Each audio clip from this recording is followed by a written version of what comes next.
ನಮಸ್ತೆ. 11/1/2025 ಶನಿವಾರ, ಶುಕ್ಲ ಪಕ್ಷ. ಇವತ್ತು ದ್ವಾದಶಿ ತಿಥಿ 8:22 ಅಂದರೆ ಬೆಳಗ್ಗೆ.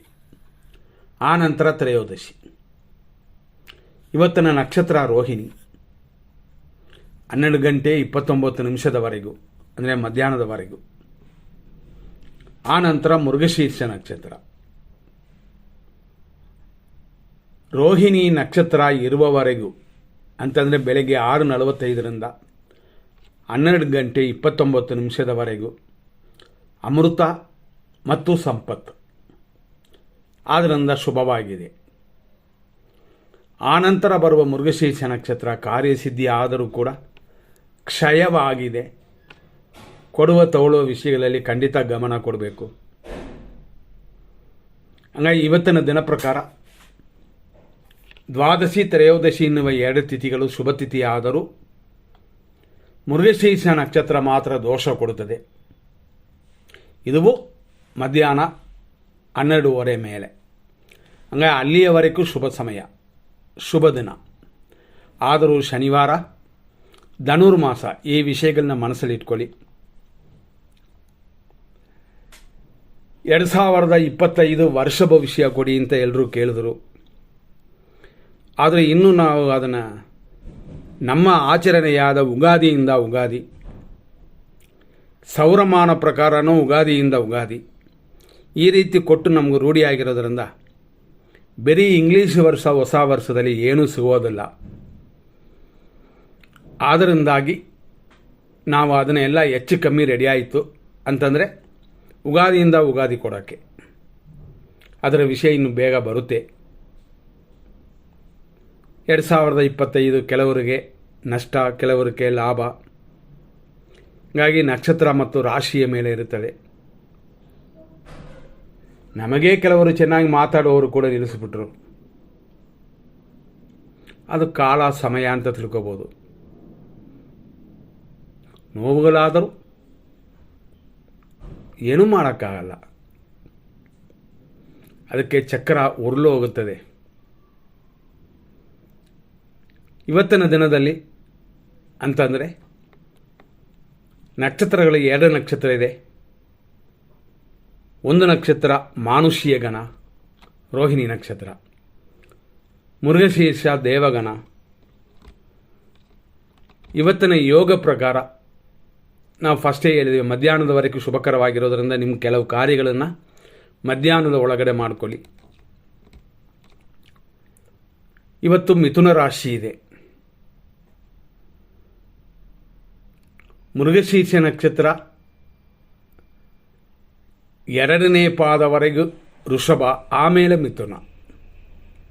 ಅಂತಂದರೆ ಇವತ್ತು ರಾತ್ರಿ 11:55 ವೃಷಭ ರಾಶಿ ಇದೆ. ಆ ನಂತರನೇ ಮಿಥುನ ರಾಶಿ ಬರೋದು. ಹಾಗಾಗಿ ಮಿಥುನ ರಾಶಿ ರಾತ್ರಿ ಬರೋದ್ರಿಂದ ಇನ್ನೇನು ಮಲಗುವ ಸಮಯ. ವರ್ಕ್ ಮಾಡೋರು, ಗಾಡಿ ಚಾಲಕರಿಗೂ ಮಾತ್ರ ಆ ಸಮಯದಲ್ಲಿ ಬರುತ್ತದೆ ಮೃಗಶೀರ್ಷ ನಕ್ಷತ್ರ. ಅಂದರೆ ಅದರಲ್ಲಿ ವೃಷಭ ರಾಶಿ ಮುಗಿದು ಮಿಥುನ ರಾಶಿ. ಈ ರೀತಿಯಾದ ಇವತ್ತಿನ ದಿನದಲ್ಲಿ ಬೆಳಗ್ಗೆ 6:45 6:47 2 ನಿಮಿಷ ರೋಹಿಣಿ ನಕ್ಷತ್ರ 3ನೇ ಪಾದವಿದೆ. ಆ ನಂತರ ಮಧ್ಯಾಹ್ನ 12:29 ರೋಹಿಣಿ ನಕ್ಷತ್ರ 4ನೇ ಪಾದವಿದೆ. 12:29 ಮಧ್ಯಾಹ್ನದಿಂದ ಸಂಜೆ 6:12 ಮೃಗಶೀರ್ಷ ನಕ್ಷತ್ರ 1ನೇ ಪಾದ. ಸಂಜೆ 6:12 ರಾತ್ರಿ 11:55 ಮೃಗಶೀರ್ಷ ನಕ್ಷತ್ರ 2ನೇ ಪಾದ. ರಾತ್ರಿ 11:55 ಬೆಳಗಿನ ಜಾವ 5:39 ಮೃಗಶೀರ್ಷ ನಕ್ಷತ್ರ 3ನೇ ಪಾದ. ಅಂದರೆ ರಾತ್ರಿ 11:55 ಈ ಮೃಗಶೀರ್ಷ ನಕ್ಷತ್ರದ 2ನೇ ಪಾದ ಮುಗೀತದೆ. ಅಲ್ಲಿಂದ ಮಿಥುನ ಸ್ಟಾರ್ಟ್ ಆಗಿ ಅಂತಂದರೆ 3ನೇ ಪಾದ ಮಿಥುನ ರಾಶಿ ಸ್ಟಾರ್ಟ್ ಆಗುತ್ತದೆ. ಬೆಳಗಿನ ಜಾವ 5:39 ಮೃಗಶೀರ್ಷ ನಕ್ಷತ್ರದ 4ನೇ ಪಾದವಿದೆ. ನಾಳೆಯೂ ಅದೇ ಮೃಗಶೀರ್ಷ ನಕ್ಷತ್ರವೇ ಇದೆ. ಅಂದರೆ ಭಾನುವಾರ ದಿನ. ನಾಳೆ ಭಾನುವಾರ 11:24 ಬೆಳಗ್ಗೆವರೆಗೂ ಮೃಗಶೀರ್ಷ ನಕ್ಷತ್ರ ಮತ್ತು ಚತುರ್ದಶಿ ನಾಳೆ ಇದೆ. ಅಂದರೆ ನಾಳೆ ಬೆಳಗ್ಗೆಯಿಂದ ರಾತ್ರಿ ಅಂದರೆ ಬೆಳಗಿನ ಜಾವ 5 ಗಂಟೆ 3 ನಿಮಿಷ 5 ಸೆಕೆಂಡ್ವರೆಗೂ ಚತುರ್ದಶಿ ಇದೆ. ಆ ನಂತರ ಹುಣ್ಣಿಮೆ. ಹಂಗಾಗಿ 12ನೇ ತಾರೀಕು ಜನವರಿ ತಿಂಗಳು 2025 ಭಾನುವಾರ ಶುಕ್ಲ ಪಕ್ಷ ರಾತ್ರಿಯಲ್ಲಿ ಅಂದರೆ ಬೆಳಗಿನ ಜಾವದಲ್ಲಿ ಚತುರ್ದಶಿ ಮುಗಿದು ಹುಣ್ಣಿಮೆ ಸ್ಟಾರ್ಟ್ ಆಗುತ್ತದೆ. ಹಂಗಾಗಿ ಸೋಮವಾರದಲ್ಲಿ ಪೂರ್ತಿ ನೈಟ್ವರೆಗೂ ಅದಿರುತ್ತದೆ. ನೈಟಲ್ಲೂ ಕೂಡ ಅದು ಇರುವಂಥದ್ದು 3 ಗಂಟೆ 56 ನಿಮಿಷ 32 ಸೆಕೆಂಡ್ವರೆಗೂ. ಹೀಗಾಗಿ ಹುಣ್ಣಿಮೆಯ ತಿಥಿ ಮುಗಿದ ಮೇಲೆ ಪ್ರಥಮ ಸ್ಟಾರ್ಟ್ ಆಗುತ್ತದೆ. ಮತ್ತು ನಾವು ಇವತ್ತಿನ ವಿಶೇಷಕ್ಕೆ ಬರೋಣ. ಇವತ್ತು 100% ಕೆಟ್ಟೋದು ಮತ್ತು ಒಳ್ಳೆಯದನ್ನು ನೋಡೋಣ. ನಾವು ಎಂದಿನಂತೆ ಹೇಳ್ತೀವಿ, ಒಳ್ಳೆಯ ಸಮಯ ಅನ್ನೋದು ಗುರು ಹೋರೆ, ಶುಕ್ರ ಹೋರೆ, ಚಂದ್ರ ಹೋರೆ, ಬುಧ ಹೋರೆ ಮತ್ತು ಅಮೃತಗಳಿಗೆ ಲಾಭದ ಸಮಯ, ಧನಲಾಭ ಕಾಲ, ಸುಖ ಕಾಲ ಇಂಥದ್ದೆಲ್ಲ ಇದ್ದರು. ವಿಜಯ ಮುಹೂರ್ತಗಳು ಕೂಡ ಶುಭವೇ. ಆದರೆ ಅದು ಇರುವ ಸಮಯದಲ್ಲಿ ಕೆಟ್ಟೋದು ಸೇರಬಾರ್ದು. ಶುಭ ಅಂತ ನಾವು ಹೇಳ್ಕೊಳ್ಳುವಂಥ ಅಮೃತಗಳಿಗೆ ಇಲ್ಲಿ ಕೆಟ್ಟೋದು ಸೇರಿದರೆ ಅದುವೂ ಕೆಟ್ಟವರಾಗುತ್ತದೆ. ಹಾಗಾಗಿ ಒಳ್ಳೆಯ ಹಾಲು, 1 ಗ್ಲಾಸ್ ಹಾಲಲ್ಲಿ 2 ತೊಟ್ಟು ವಿಷ ಸೇರಿದ್ರು ಅದು ವಿಷವೇ. ಆ ರೀತಿಯಾಗಿ 100% ಕೆಟ್ಟೋದು 100% ಒಳ್ಳೆಯದು ಅಂತ ವಿಂಗಡಿಸಿಕೊಡ್ತೀವಿ. ಧೈರ್ಯವಾಗಿ ಇದನ್ನು ಫಾಲೋ ಮಾಡ್ಬೋದು. ಇವತ್ತಿನ ದಿನದಲ್ಲಿ 100% ಈ ರೀತಿಯಾಗಿ ನೋಡ್ಕೊಳ್ಳೋಣ ನಾವು. ತುಳಾ ರಾಶಿಯವರಿಗೆ ಇವತ್ತು ಚಂದ್ರಾಷ್ಟಮವಿದೆ. ಇವತ್ತಿನ ದುರ್ಮುಹೂರ್ತ ಇದು ಎಲ್ಲರಿಗೂ 6:45ರಿಂದ 7:31, 7:31ರಿಂದ 8:16ವರೆಗೂ ಇದು ಒಂದು ದುರ್ಮುಹೂರ್ತವಿದೆ. ಹಂಗಾಗಿ ಕಂಟಿನ್ಯೂ ಆಗಿ 8:16ವರೆಗಿದೆ. ಇದರಲ್ಲೂ ಕೂಡ 7:58ರಿಂದ 9:32ವರೆಗೂ ನಕ್ಷತ್ರ ವಿಷಘಟಿಕಾ ಕಾಲ. ಆದ್ದರಿಂದಾಗಿ ಬೆಳಗ್ಗೆ 6:45ರಿಂದ ಶುಭವಾಗಿಲ್ಲ. 9:36ನ ಮೇಲೆ 11:02ವರೆಗೂ ರಾಹುಕಾಲ. ಇದರಲ್ಲೂ ಕೂಡ 4 ನಿಮಿಷ ಮಾತ್ರನೇ ಇದೆ. ಅಂದರೆ 9:32ರಿಂದ 9:36ವರೆಗೂ ಇದು ಸ್ವಲ್ಪ ಒಳ್ಳೆಯ ಟೈಮು ಅಂತಂತೀವಿ.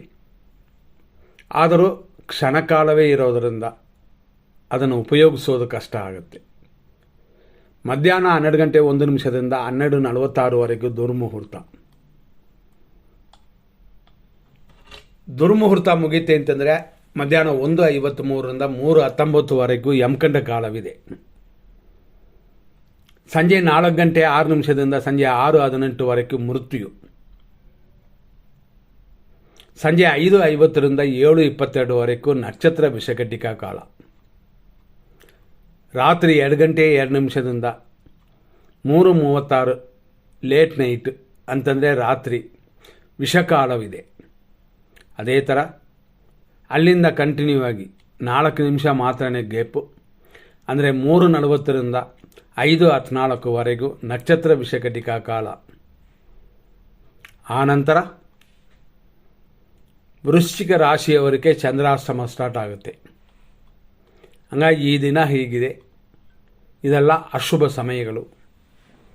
ಇರೋದರಲ್ಲಿ ಒಳ್ಳೆಯ ಟೈಮ್ ನೋಡೋಣ. 11 ಗಂಟೆ 4 ನಿಮಿಷದಿಂದ 11:59ವರೆಗೂ ಶುಭ ಸಮಯ.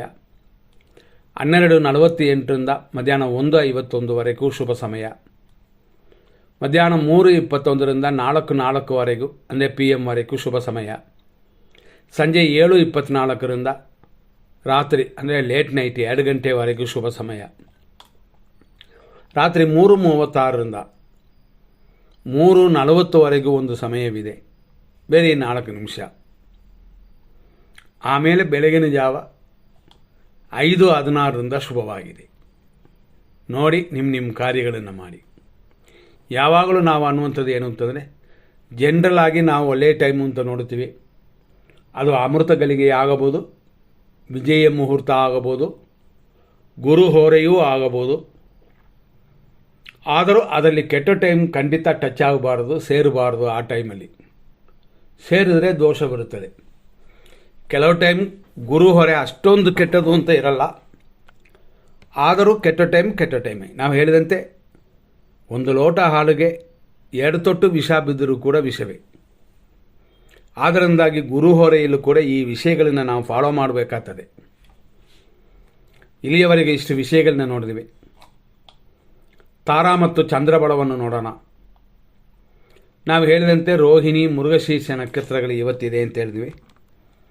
ಅಶ್ವಿನಿ ನಕ್ಷತ್ರ ಮೇಷರಾಶಿಯವರಿಗೆ ಇವತ್ತು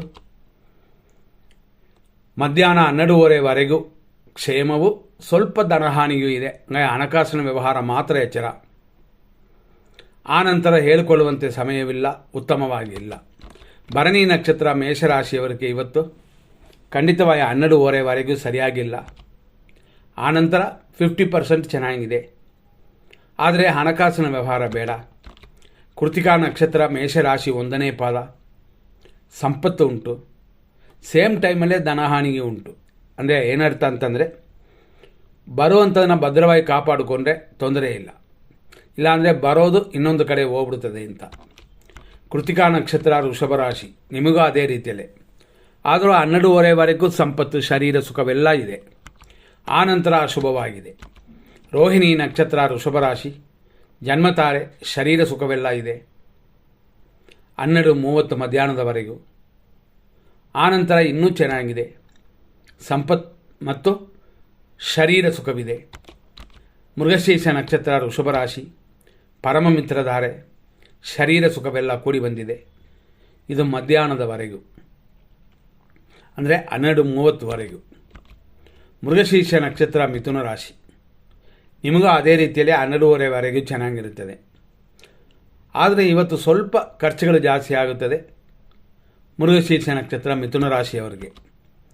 ಆರುದ್ರ ನಕ್ಷತ್ರ ಮಿಥುನ ರಾಶಿಯವರಿಗೆ ಮಿತ್ರಧಾರೆ, ಸ್ವಲ್ಪ ವ್ಯಯಗಳು ಉಂಟು. ಮಧ್ಯಾಹ್ನದ ಮೇಲೆ ಪರಮ ಮಿತ್ರಧಾರೆಯಾಗಿದೆ, ಸ್ವಲ್ಪ ಖರ್ಚು. ಶುಭ ದಿನವಾಗಿದೆ ಇದು. ಪುನರ್ವಸು ನಕ್ಷತ್ರ ಮಿಥುನ ರಾಶಿ, ಮಧ್ಯಾಹ್ನದ ಮೇಲೇ ಚೆನ್ನಾಗಿರೋದು, ಅಂದರೆ ಶುಭವನ್ನು ಕೊಡುವಂಥದ್ದು. ಪುನರ್ವಸು ನಕ್ಷತ್ರ ಕರ್ಕಾಟಕ ರಾಶಿ, ಮಧ್ಯಾಹ್ನ 12:30 ಮೇಲೆ ಮಿತ್ರಧಾರೆಯಾಗಿದೆ, ಇಷ್ಟಾರ್ಥ ಸಿದ್ಧಿಯೂ ಕೂಡಿ ಬಂದು ಶುಭವಾಗಿದೆ. ಪುಷ್ಯ ನಕ್ಷತ್ರ ಕರ್ಕಾಟಕ ರಾಶಿ, ಅನುಕೂಲವು ಇಷ್ಟಾರ್ಥ ಸಿದ್ಧಿಯು 12:30 ಮಧ್ಯಾಹ್ನದವರೆಗಿದೆ. ಆಶ್ಲೇಷ ನಕ್ಷತ್ರ ಕರ್ಕಾಟಕ ರಾಶಿ, ಮಧ್ಯಾಹ್ನದ ನಂತರ ಅನುಕೂಲವು ಇಷ್ಟಾರ್ಥ ಸಿದ್ಧಿಯೆಲ್ಲ ಉಂಟು. ಮಖ ನಕ್ಷತ್ರ ಸಿಂಹರಾಶಿ, ಆರೋಗ್ಯವಿರುತ್ತದೆ, ಉದ್ಯೋಗದಲ್ಲಿ ಅಭಿವೃದ್ಧಿಯೂ ಉಂಟು. ಪುಬ್ಬ ನಕ್ಷತ್ರ ಸಿಂಹರಾಶಿ, ವಿಪತ್ತು, ಏಟು ಗಾಯಗಳಿದೆ ಇವತ್ತು ಮಧ್ಯಾಹ್ನದವರೆಗೂ. ಆದ್ದರಿಂದ ಮಧ್ಯಾಹ್ನದವರೆಗೂ ಗಾಡಿಗಳಲ್ಲಿ ಹೋಗೋರು, ಮೆಟ್ಲತ್ತವರೆಲ್ಲ ಹುಷಾರು.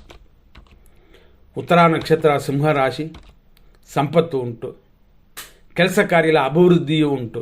ಇದೆಲ್ಲ ಮಧ್ಯಾಹ್ನದವರೆಗೂ. ಉತ್ತರ ನಕ್ಷತ್ರ ಕನ್ಯಾ ರಾಶಿ, 12:30ವರೆಗೂ ಶುಭಕರವಾಗಿದೆ. ಹೆಚ್ಚಿನ ವರಮಾನಕ್ಕೆ ಖಂಡಿತ ದಾರಿ ಇದೆ. ನಿಧಾನವಾಗಿ ಮಾಡಿ, ಗೆಲುವು ಉಂಟು. ಹಸ್ತ ನಕ್ಷತ್ರ ಕನ್ಯಾ ರಾಶಿ, ಜನ್ಮತಾರೆಯೂ ಕಾರ್ಯತಡೆಯೂ ಉಂಟು. ನಕ್ಷತ್ರ ದೇವರನ್ನ ಪೂಜೆ ಮಾಡಿಕೊಳ್ಳಿ, ನಿಮ್ಮ ನಕ್ಷತ್ರ ದೇವರಿಗೆ. ಮಧ್ಯಾಹ್ನದ ಮೇಲೆ ಶುಭಕರವಾಗಿದೆ. ಚಿತಾ ನಕ್ಷತ್ರ ಕನ್ಯಾ ರಾಶಿ, ಪರಮ ಮಿತ್ರಧಾರೆಯಾಗಿ ಶುಭವನ್ನು ನೀಡುವ ದಿನವಾಗಿದೆ. ಇದು ಮಧ್ಯಾಹ್ನದವರೆಗೂ. ಮಧ್ಯಾಹ್ನದ ಮೇಲೆ ಹೇಳಿಕೊಳ್ಳುವಂತೆ ಇಲ್ಲ, 50% ಮಾತ್ರನೇ ಚೆನ್ನಾಗಿರೋದು. ಚಿತಾ ನಕ್ಷತ್ರ ತುಲಾರಾಶಿ, ಮಧ್ಯಾಹ್ನದವರೆಗೂ ಮಿತ್ರರಿಂದ ಸಹಾಯ, ಹಿರಿಯರ ಆಶೀರ್ವಾದದಿಂದ ಕಾರ್ಯ ಅನುಕೂಲ, ಇಂಥದ್ದೆಲ್ಲ ಉಂಟು.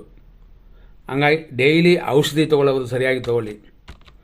ಸ್ವಾತಿ ನಕ್ಷತ್ರ ತುಲಾರಾಶಿ, ಮಿತ್ರಧಾರೆಯು ಮತ್ತು ಸ್ವಲ್ಪ ರೋಗವೃದ್ಧಿಯೂ ಉಂಟು. ಆರೋಗ್ಯದಲ್ಲಿ ಗಮನ. ಮಧ್ಯಾಹ್ನದ ಮೇಲೆ ಇನ್ನಷ್ಟು ಚೆನ್ನಾಗಿರುತ್ತದೆ. ವಿಶಾಖ ನಕ್ಷತ್ರ ತುಲಾರಾಶಿ, ಮಧ್ಯಾಹ್ನದ ಮೇಲೆ ಮಿತ್ರಧಾರೆ ಇದೆ. ಆದರೂ ಆರೋಗ್ಯದಲ್ಲಿ ಕ್ಷೀಣಿಸಿರುವವರು ಸರಿಯಾಗಿ ಔಷಧಿಯನ್ನು ಸೇವಿಸಿ. ವಿಶಾಖ ನಕ್ಷತ್ರ ವೃಶ್ಚಿಕ ರಾಶಿ, ಬೆಳಗ್ಗೆಯಿಂದ ಮಧ್ಯಾಹ್ನದವರೆಗೂ ಟೆನ್ಷನ್ ಎಲ್ಲ ಇರುತ್ತದೆ. ಶಾಂತವಾಗಿರಿ, ಧ್ಯಾನ ಮಾಡಿ. ಮಧ್ಯಾಹ್ನದ ನಂತರ ಸುಖವಾಗಿದೆ. ಅನುರಾಧ ನಕ್ಷತ್ರ ವೃಶ್ಚಿಕ ರಾಶಿ, ಅನುಕೂಲವು ಸುಖವೂ ಉಂಟು ಮಧ್ಯಾಹ್ನದವರೆಗೂ. ಆನಂತರ ನಮ್ಮ ಕೈಯಲ್ಲಿ ಏನಿಲ್ಲ, ವಿಧಿವಶ.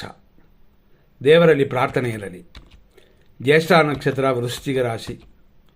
ಮಧ್ಯಾಹ್ನದವರೆಗೆ ಹೇಳಿಕೊಳ್ಳುವಂತೆ ಇಲ್ಲ. ಮಧ್ಯಾಹ್ನದ ಮೇಲೆ ಅನುಕೂಲವೂ ಸುಖವೂ ಉಂಟು. ಮೂಲ ನಕ್ಷತ್ರ ಧನುಸು ರಾಶಿ. ಆರೋಗ್ಯವು ಶತ್ರುನಾಶವು ಶುಭಕರವಾಗಿದೆ ಮಧ್ಯಾಹ್ನದವರೆಗೂ. ಪೂರ್ವಾಷಾಢ ನಕ್ಷತ್ರ ಧನುಸು ರಾಶಿ. ಮಧ್ಯಾಹ್ನದ ಮೇಲೆ ಕ್ಷೇಮವು ಶತ್ರುನಾಶವೂ ಇದೆ. ಉತ್ತರಾಷಾಢ ನಕ್ಷತ್ರ ಧನುಸು ರಾಶಿ. ಮಧ್ಯಾಹ್ನದವರೆಗೂ ಸಂಪತ್ತು ಮತ್ತು ಶತ್ರುನಾಶ ಉಂಟು. ಉತ್ತರಾಷಾಢ ನಕ್ಷತ್ರ ಮಕರ ರಾಶಿ. ಮಧ್ಯಾಹ್ನದವರೆಗೂ ಶುಭಕರವಾಗಿದೆ. ಸ್ವಲ್ಪ ಕಾರ್ಯ ವಿಘ್ನಗಳಿರುತ್ತದೆ, ಆದರೂ ವಿನಾಯಕನ ಪೂಜಿಸಿ. ಮಧ್ಯಾಹ್ನದ ಮೇಲೆ ಹೇಳಿಕೊಳ್ಳುವಂತೆ ಇಲ್ಲ. ಅಂದರೆ ಹೆಚ್ಚಿನ ಖರ್ಚಿಗೆ ದಾರಿ ಉಂಟು. ಶ್ರವಣ ನಕ್ಷತ್ರ ಮಕರ ರಾಶಿ. ಜನ್ಮತಾರೆ ಕಾರ್ಯ ವಿಘ್ನಗಳು, ಹಾಗಾಗಿ ಮಧ್ಯಾಹ್ನದವರೆಗೂ ಶುಭವಾಗಿಲ್ಲ. ಮಧ್ಯಾಹ್ನದ ಮೇಲೆ ಪರವಾಗಿಲ್ಲ. ಧನಿಷ್ಠ ನಕ್ಷತ್ರ ಮಕರ ರಾಶಿ. ಪರಮ ಮಿತ್ರ ತಾರೆಯಾಗಿ ಮಧ್ಯಾಹ್ನದವರೆಗೂ ಶುಭಕರವಾಗಿದೆ. ಆನಂತರ ಕಾರ್ಯಗಳಲ್ಲಿ ಗೆಲುವು ಅನ್ನೋದು ಗ್ಯಾರಂಟಿ ಇದ್ದರೆ ಮಾತ್ರ ಮಾಡಿ, ಇಲ್ಲ ಅಂತಂದರೆ ಇನ್ನೊಂದು ದಿನಕ್ಕೆ ಹೋಗೋಣ. ಧನಿಷ್ಠ ನಕ್ಷತ್ರ ಕುಂಭರಾಶಿ. ಪರಮ ಮಿತ್ರ ತಾರೆ. ಸ್ವಲ್ಪ ರೋಗ ಭಯ, ಅಷ್ಟೊಂದು ಕೆಟ್ಟದು ಅಂತಲ್ಲ, ಆದರೆ ಮಧ್ಯಾಹ್ನದ ನಂತರ ಹೇಳಿಕೊಳ್ಳುವಂತೆ ಇಲ್ಲ. ಶತಭಿಷ ನಕ್ಷತ್ರ ಕುಂಭರಾಶಿ. ಮಿತ್ರಧಾರೆ. ಸ್ವಲ್ಪ ರೋಗ ಭಯ, ಆದರೂ ಮಧ್ಯಾಹ್ನದ ನಂತರ ಪರಮ ಮಿತ್ರಧಾರೆಯೂ ರೋಗ ಭಯವೂ ಉಂಟು. ಪರವಾಗಿಲ್ಲ ಅಂತ ಹೇಳ್ಬೋದು ಮಧ್ಯಾಹ್ನದ ನಂತರ. ಪೂರ್ವ ಭಾದ್ರಪದ ನಕ್ಷತ್ರ ಕುಂಭರಾಶಿ. ಟೆನ್ಷನ್ ಇದೆ, ರೋಗ ಭಯವೆಲ್ಲ ಉಂಟು. ನಿಧಾನವಾಗಿರಿ, ಕೋಪ ಮಾಡಿಕೊಳ್ಳೋದು ಬೇಡ. ಕಾರ್ಯ ಸಾಧನೆ ಮಾಡಬಹುದು. ಮಧ್ಯಾಹ್ನ 12:30 ಮೇಲೆ ಮಿತ್ರಧಾರೆಯು ಸ್ವಲ್ಪ ರೋಗ ಭಯವೂ ಉಂಟು. ಪೂರ್ವ ಭಾದ್ರಪದ ನಕ್ಷತ್ರ ಮೀನರಾಶಿ. ಟೆನ್ಷನ್ ಇದೆ, ಟೆನ್ಷನ್ ಎಲ್ಲ ಬಿಟ್ಟುಬಿಡಬೇಕು. ಮಧ್ಯಾಹ್ನದ ಮೇಲೆ ಮಿತ್ರಧಾರೆಯು ದ್ರವ್ಯ ಲಾಭವೂ ಇದೆ. ಉತ್ತರ ಭಾದ್ರಪದ ನಕ್ಷತ್ರ ಮೀನರಾಶಿ. ಅನುಕೂಲ ಲಾಭ ಇದೆಲ್ಲ ಮಧ್ಯಾಹ್ನದವರೆಗೂ ಚೆನ್ನಾಗಿರುತ್ತದೆ. ರೇವತಿ ನಕ್ಷತ್ರ ಮೀನರಾಶಿ. ಪ್ರತ್ಯೇಕ ತಾರೆಯಾಗಿ ಬೆಳಗ್ಗೆ ಇದೆ, ಹಾಗಾಗಿ ಮಧ್ಯಾಹ್ನದ ಮೇಲೇನೆ ಶುಭಕರವಾಗಿರೋದು. ಇಲ್ಲಿಯವರೆಗೆ ಇಷ್ಟು ವಿಷಯಗಳನ್ನ ನೋಡಿದ್ವಿ. ನಾವು ಹೇಳಿದಂತೆ ವರ್ಷ ಭವಿಷ್ಯ ಅಂತ ಇಂಗ್ಲೀಷ್ ವರ್ಷದ್ದು ಕೊಡೋಕ್ಕಾಗಲಿಲ್ಲ. ಯಾಕೆಂತಂದರೆ ನಮ್ಮಲ್ಲಿ ಭೂಮಿಯ ಮೇಷರಾಶಿ ನಾವು ಹೇಳುವ ಅಂತಂದರೆ ನಮ್ಮ ಉಗಾದಿಯ ಸಮಯಕ್ಕೆ ಸೂರ್ಯನ ಕಡೆ ತಿರುಗುತ್ತದೆ. ಅಲ್ಲಿಂದಲೇ ನಮ್ಮದು ಲೆಕ್ಕಾಚಾರವು ಪ್ರಾರಂಭವಾಗುತ್ತದೆ. ಅಲ್ಲಿಂದ ಕೊಟ್ಟು ರೂಢಿಯಾಗಿರೋದ್ರಿಂದ ಆದಷ್ಟು ಬೇಗ ಅದು ಬರುತ್ತದೆ. ಎಲ್ಲ ರಾಶಿಯವರಿಗೂ ಹೆಂಗಿರುತ್ತದೆ ಅಂತ ಬರುತ್ತದೆ. ಶನಿ ಗುರು ಸಂಬಂಧ ಮತ್ತು ಅದರ ಜೊತೆಯಲ್ಲಿ ಇರುವ ಚಂದ್ರನ ಸಂಬಂಧ ಅಂತ ಇಷ್ಟು ಡೀಟೇಲ್ ಆಗಿ ಬರುತ್ತದೆ. ಆದಷ್ಟು ಬೇಗ ಅದು ರೆಡಿಯಾಗಿದೆ. ಆದರೂ ಇನ್ನು ಸ್ವಲ್ಪ ಕಾಲ ಇದೆ ಅಲ್ವಾ ಉಗಾದಿಗೆ, ಅದು ಬಂದುಬಿಡ್ತದೆ. ಧನ್ಯವಾದಗಳು. ಶತ್ರುವಾದರೂ ಮಿತ್ರವಾದರೂ ಅವರಿಗೂ ನಮ್ಮ ವಂದನೆಗಳು.